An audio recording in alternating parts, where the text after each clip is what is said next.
Assalamualaikum warahmatullahi wabarakatuh. Perkenalkan, nama saya Kansa Kirana Putri Paraswati dengan NIM 171. Saya Dea Ayonila Putri dengan NIM 182. Jadi kali ini kami akan mempresentasikan tentang simulasi pair programming pengembangan aplikasi Snapchat. Baik, masuk ke latar belakang. Saat ini banyak orang lebih suka berkomunikasi menggunakan foto dan video dibandingkan teks. Hal ini dikarenakan komunikasi visual terasa lebih cepat, efektif, dan menarik. Snapchat menjadi salah satu aplikasi populer karena menyediakan fitur pengiriman foto dan video atau snap yang dapat hilang secara otomatis setelah dilihat, serta fitur story yang dapat dibagikan ke teman. Namun, tidak semua aplikasi menyediakan sistem komunikasi visual yang sederhana, interaktif, dan menjaga privasi pengguna. Oleh karena itu, dibuatlah aplikasi Snapchat yang memungkinkan pengguna untuk berkomunikasi menggunakan Snap, chat sementara, dan story dengan lebih mudah dan interaktif. Masuk di bagian tujuan. Yang pertama, tujuannya itu mengembangkan aplikasi berbasis komunikasi visual. Yang kedua, menerapkan pair programming. Yang ketiga, fokus pada kebutuhan user. Yang keempat, menggunakan metode extreme programming. Yang kelima, mengembangkan fitur secara bertahap dan cepat. Dan yang terakhir ada meningkatkan interaksi pengguna melalui fitur visual. Baik, fitur utama yang pertama Snap atau kirim foto atau video, yaitu fitur untuk mengirim foto atau video yang akan hilang setelah dilihat. Kemudian yang kedua ada chat sementara, yaitu pesan teks yang otomatis terhapus setelah dibaca. Yang ketiga ada story, yaitu pengguna dapat membagikan aktivitas yang bertahap selama 24 jam. Lalu selanjutnya ada filter kamera, efek dan filter untuk mempercantik foto atau video. Yang ketiga ada add friend, menambahkan teman untuk bisa saling berkomunikasi. Dan yang terakhir ada notifikasi, memberitahu jika pesan sudah dilihat atau di screenshot. Apa itu pair programming? Pair programming adalah metode kerjasama antara klien dan programmer. Klien menentukan fitur yang dibutuhkan, sedangkan programmer mengimplementasikan sistem. Keduanya bekerja sama secara langsung agar hasil aplikasi sesuai dengan kebutuhan pengguna. Selanjutnya terdapat prototype. Yang pertama, membuat versi awal atau fitur login dan kirim snap. Yang kedua, diperbaiki berdasarkan feedback klien. Yang ketiga, menambahkan fitur tambahan chat dan story. Dan yang keempat, diuji oleh klien.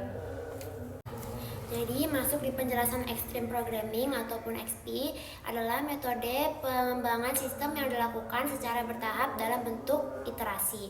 Setiap fitur yang dibuat akan langsung diuji oleh klien dan diperbaiki berdasarkan feedback agar sistem semakin sesuai kebutuhan pengguna. Iterasi cepat, pengembangan bertahap, testing berkelanjutan, dan feedback langsung. Dan tahapan pengembangnya pertama ada login, add friend, dan snap. Yang kedua ada chat sementara, notifikasi, story, dan yang keempat filter kamera. Jadi kesimpulannya, pengembangan aplikasi Snapchat dilakukan secara bertahap dan struktur menggunakan metode prototype dan XP. Prototype digunakan untuk memberikan gambaran awal sistem kepada klien agar alur aplikasi dapat dipahami sejak awal. Selanjutnya, metode XP digunakan untuk mengembangkan fitur dalam bentuk iterasi di mana setiap fitur akan langsung diuji oleh klien. Dari hasil pengujian tersebut, klien memberikan feedback yang digunakan untuk memperbaiki sistem. Dengan proses ini, aplikasi dapat berkembang sesuai kebutuhan pengguna sehingga hasil akhir menjadi lebih efektif, terarah, dan mudah digunakan. Sekian presentasi dari kami. Wassalamualaikum warahmatullahi wabarakatuh. Baik Kak, bagaimana? Saya ingin membuat aplikasi komunikasi visual yang interaktif dan mudah digunakan. Aplikasi ini fokus pada foto dan video, tapi tetap menjaga privasi pengguna. Baik, untuk fitur awalnya yang diinginkan seperti apa ya? Fitur utama yang saya inginkan itu seperti ada snap, kemudian chat sementara, story, filter kamera, add friend, dan notifikasi.